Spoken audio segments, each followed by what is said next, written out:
I started by book matching this highly figured maple burl top.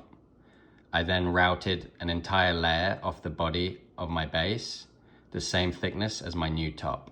I then glued my new top onto the body. I installed the EMG MMCS humbucker, and I installed the BQC 3-band active EQ circuit, which enables me to cut and boost the treble, the bass, and a range of midtones. As you can see, the bridge can either be stringed through or strung through normally from the tail.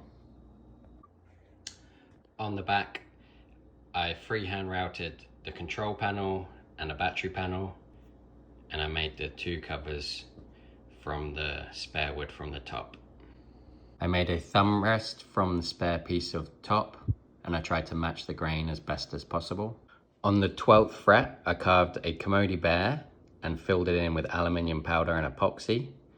Kermode bear is a rare black bear with white fur, which is only found in certain parts here in British Columbia. Next, I removed the cheap plastic inlay dots and filled them in, matching the wood grain as best as possible. I also replaced the cheap plastic nut with a decent cattle bone one.